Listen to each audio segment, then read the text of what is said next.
I remember the day everything changed like it was yesterday. I was just 9 years old, sitting at our kitchen table when Mom and Dad sat down with serious faces I'd never seen before. Dad reached for my hand, his own trembling slightly. "Amber, sweetheart," he said, his voice barely above a whisper. "I need to tell you something important." That was the day we learned about the cancer. I didn't fully understand what it meant then, but I understood enough to know that my world was about to turn upside down. For the next 2 years, our cozy house became a revolving door of doctors, relatives, and well-wishers. I watched my father, once strong and vibrant, slowly fade away. Mom tried to keep things normal, but nothing was normal anymore. She'd force smiles during the day, but at night, I'd hear her crying in their bedroom. I'd sit outside their door, wanting to go in, but not knowing what to say. When Dad passed away, I was 11. The funeral was a blur of black clothes and hushed voices. Mom held my hand so tight it hurt, but I didn't mind. I thought we'd get through it together. I was wrong. A week after the funeral, Mom sat me down again, this time alone. "Amber," she said, not quite meeting my eyes, "I've been talking to your grandmother. I think it would be best if you stayed with her for a little while, just until I can get things sorted out."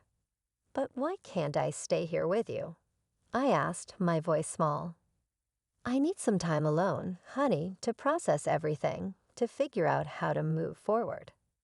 She tucked a strand of hair behind my ear, but the gesture felt hollow.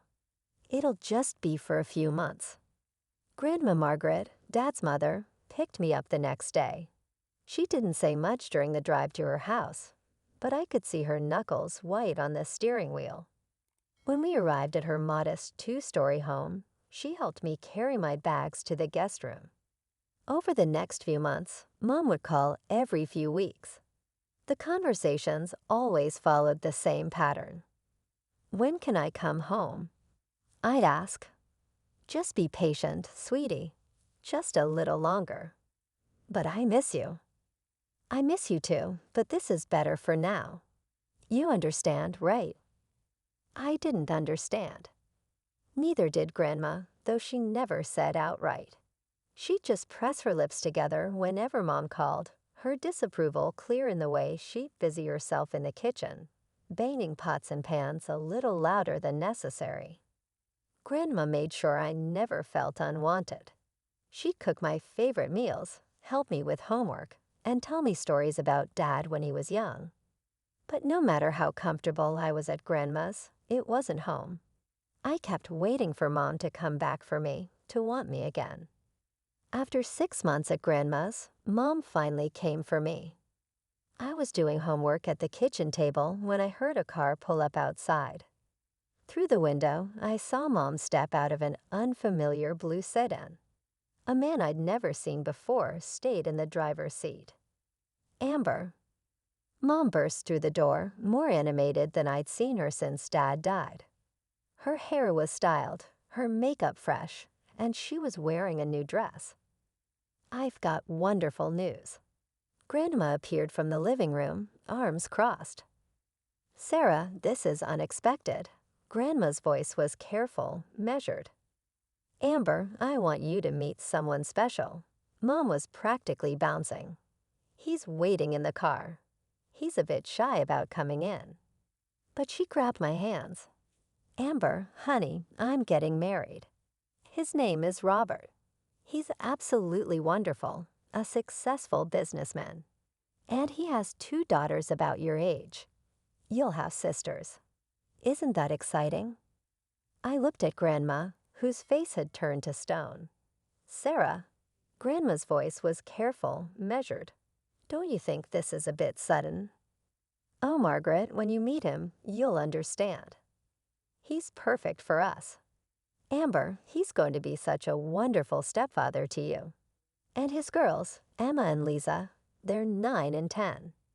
Their mother passed away 3 years ago, and Robert's raised them alone. We're going to be one big happy family."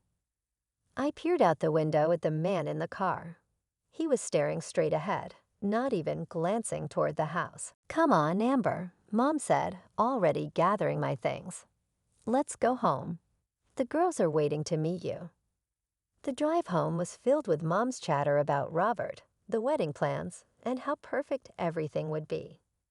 When we pulled up to our house, the house Dad and Mom had bought together, two girls were sitting on the front steps.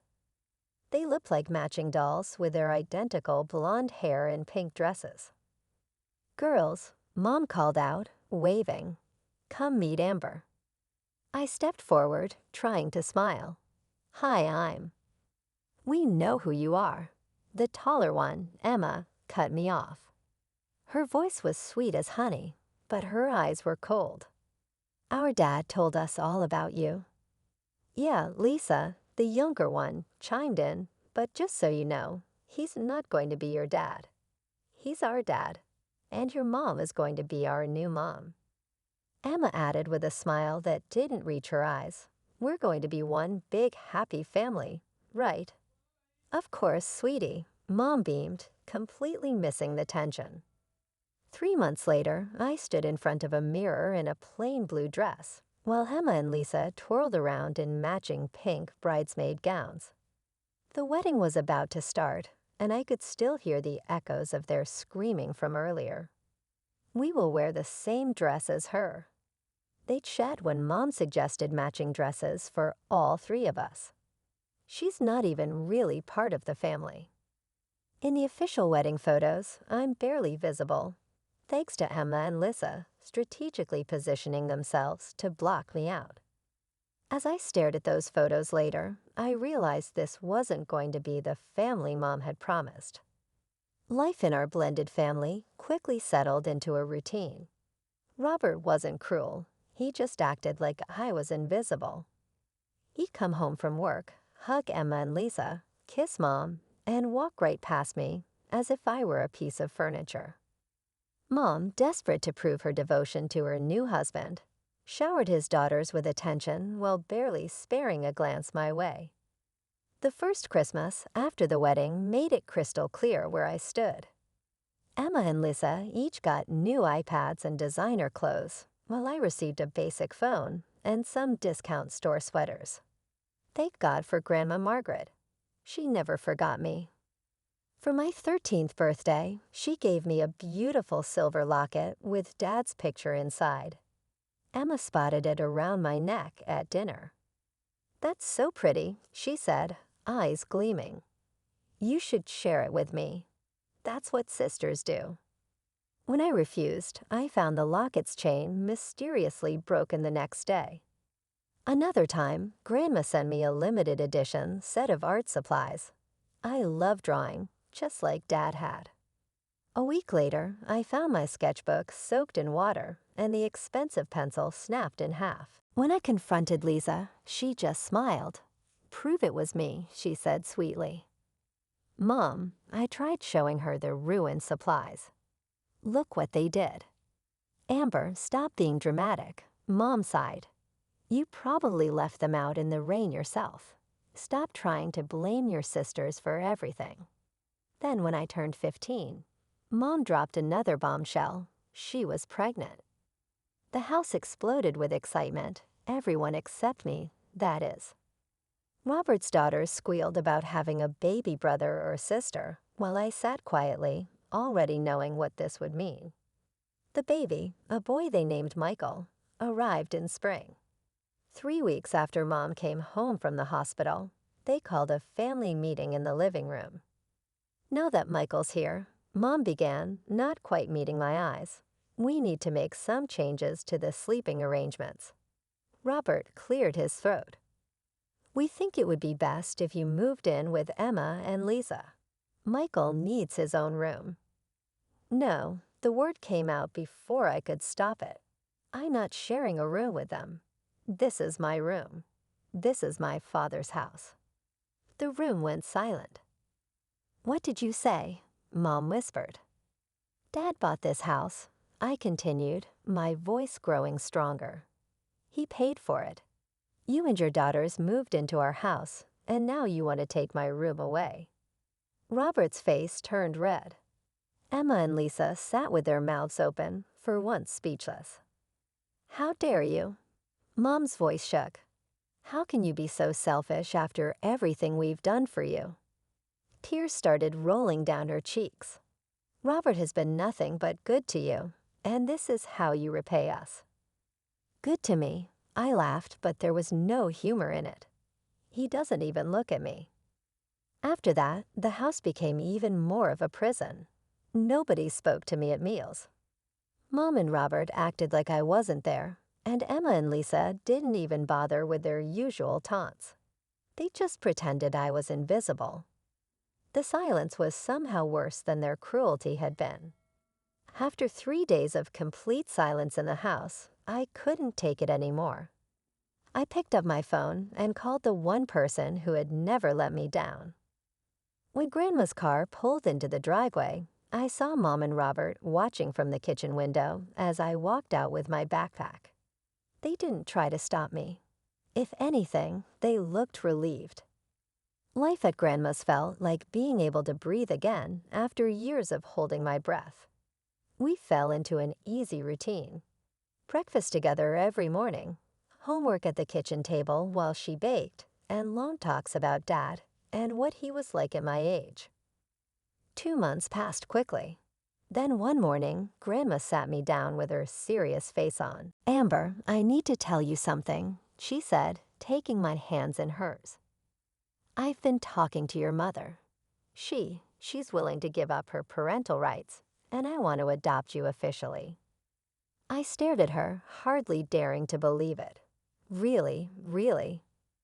"It's your choice, of course, but I want you to know that this has always been your home, and I would be honored to be your legal guardian."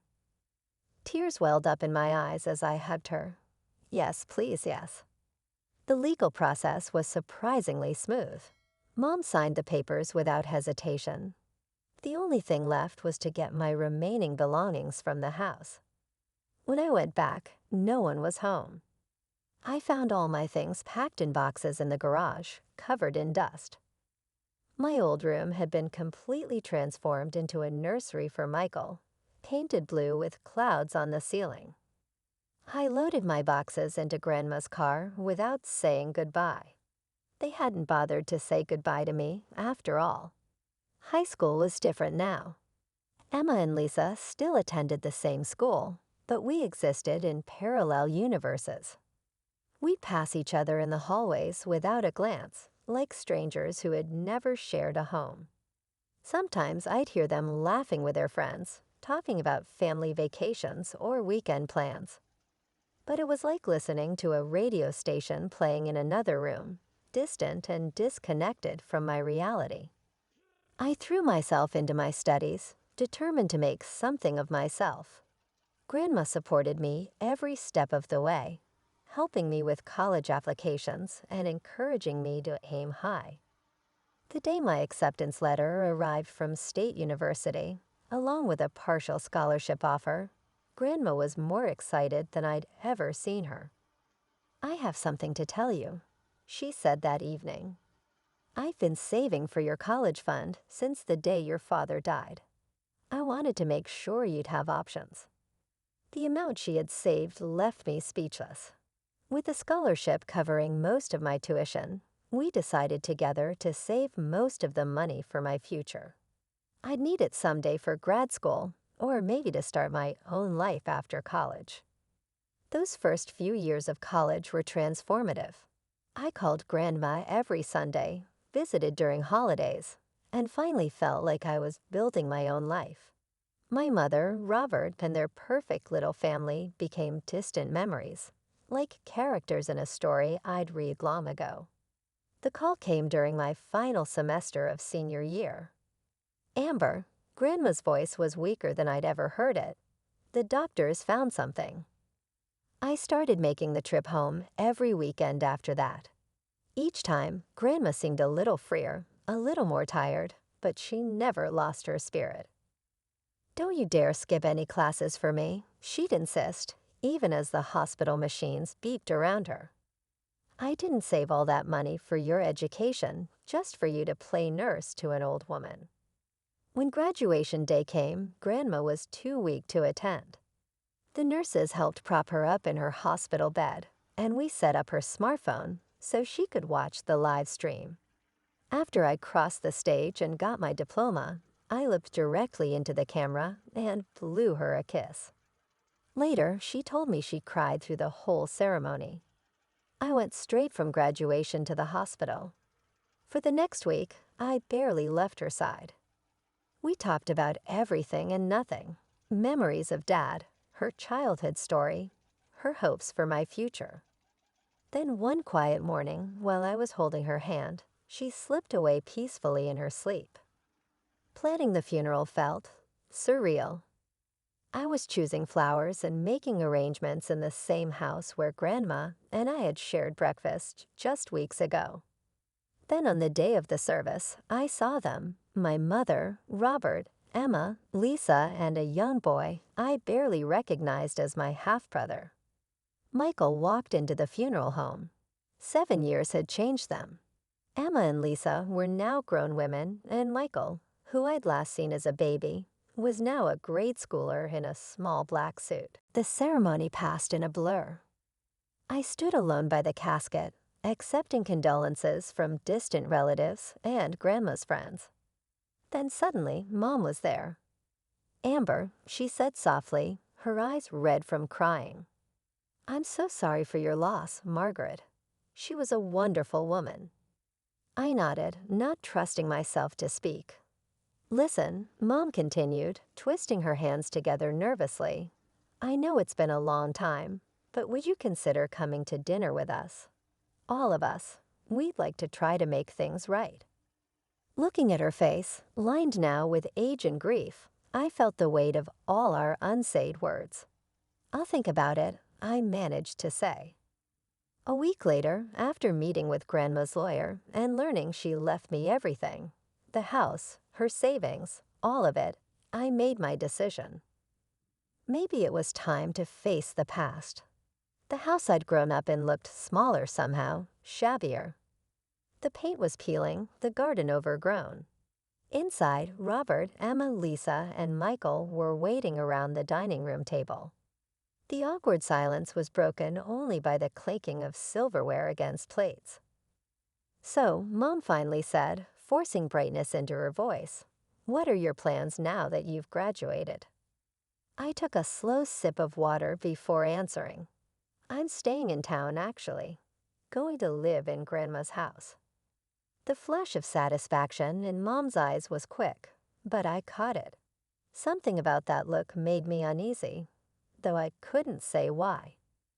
My degree in business administration landed me a position as a junior executive at Wilson and Associates. The salary was more than I'd ever dreamed of making out of college, and with no rent to pay thanks to Grandma's house, I was able to save a good portion of my earnings. Mom started dropping by regularly, usually with fresh-baked cookies or a casserole.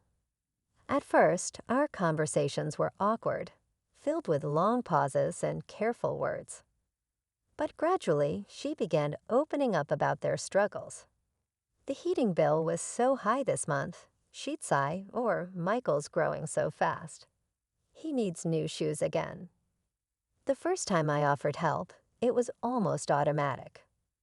Mom was talking about a leaky faucet they couldn't afford to fix. "I have some extra cash," I said, pulling out $200. "Here, get it fixed." The way her face lit up made something warm stir in my chest. After that, it became a regular thing, small amounts here and there for whatever crisis they were facing that week. Then surprisingly, Emma and Lisa started coming around too. They told me about their jobs, Emma as a receptionist, Lisa working retail, and their struggles to make ends meet. It was strange hearing them talk without any trace of their old meanness.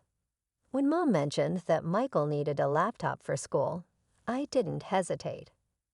The smile on his face when I gave it to him made all our past history seem distant and unimportant.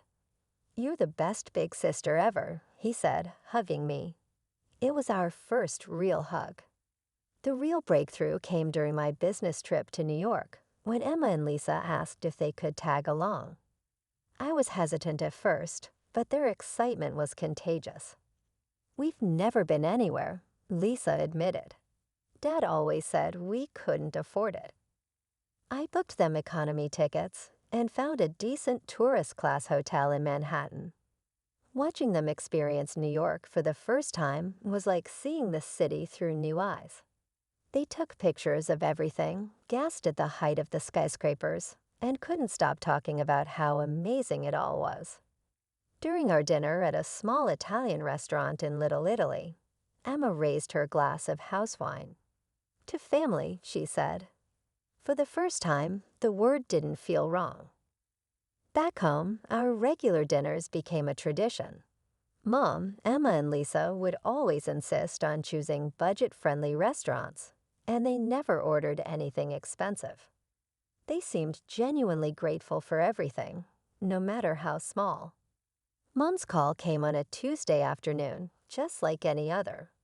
I was reviewing work documents when my phone lit up with her name. "Hi, sweetie." Her voice was warm, familiar. "How are you doing?" We chatted about nothing in particular: Michael's school performance, Emma's new haircut, the usual family gossip. Then, just as we were wrapping up, she added, "Oh, by the way, honey, I hate to ask, but could you maybe transfer $200? The car needs some minor repairs." "Sure, Mom, I'll send it right now." "You're an angel, Amber. I love you so much." I was about to hang up when I realized the call hadn't ended. There was rustling on the other end, then voices growing clearer. Mom must have thought she pressed the end button. Did she fall for it? That was Emma's voice, followed by a laugh I hadn't heard since high school, sharp, mocking. Of course she did. Mom's voice had changed completely, dripping with contempt. She always does. Little Miss Successful, with her fancy job and her inherited house. God, I'm so tired of pretending to like her. Did you see what she was wearing at dinner last week? That awful blazer. She thinks she's so much better than us just because she went to college. They all laughed, Mom, Emma, and Lisa. Then I heard Robert's voice join in. "You're doing great, honey," he told Mom. "Keep it small for now. We don't want to spook her." I know," Mom replied. "We have to play it smart. Small amounts here and there build up her trust. Once she completely lets her guard down, then we can really start asking for more. She's loaded now. That house, her savings, her salary. We just need to make sure she spends it on us instead of herself." "It's not fair," Emma said. "Why should she have all that money?" "We deserve it more than she does." "Of course you do, sweetheart," Mom said. "You and Lisa are twice the daughters she ever was. Don't worry, we'll get what's ours. She's too stupid to see what's really going on. Always was, just like her father."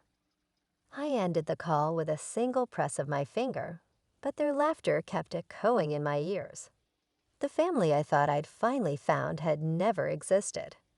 It had all been an elaborate performance, with me playing the role of the foolish benefactor. The next morning, Mom's number flashed on my phone screen. "Amber, honey, we're having a special family dinner tonight. You'll come, won't you?" I heard the false sweetness in her voice now, the calculated warmth that I'd been too desperate to recognize before. "Sure, Mom. What time?" 7 o'clock. Everyone will be there." When I arrived at the house, they were all waiting. Mom had made my favorite lasagna.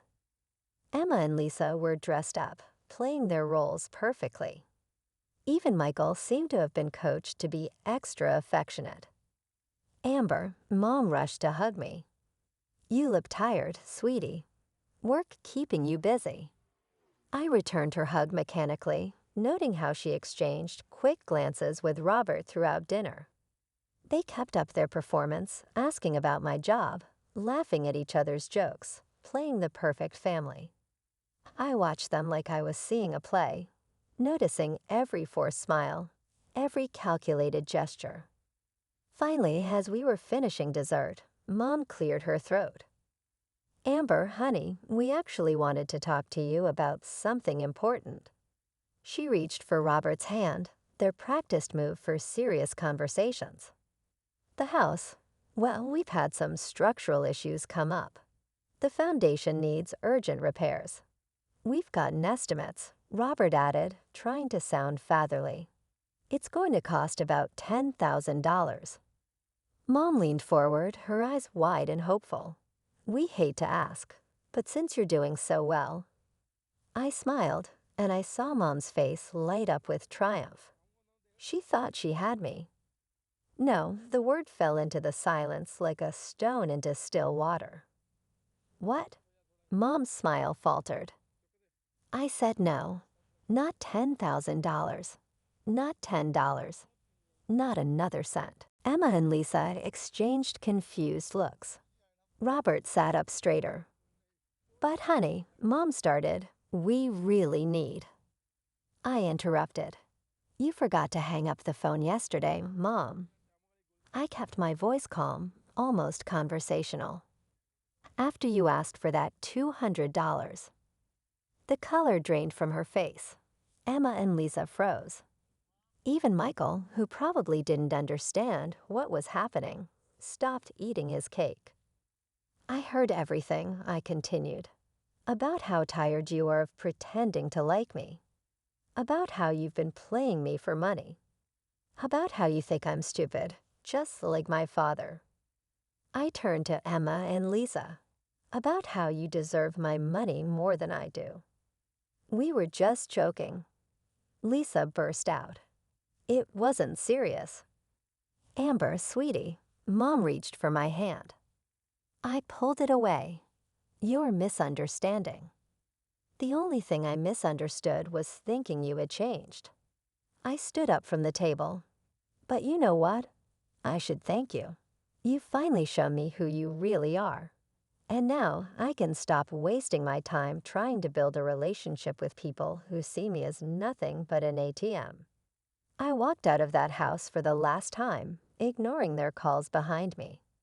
But of course they didn't give up easily.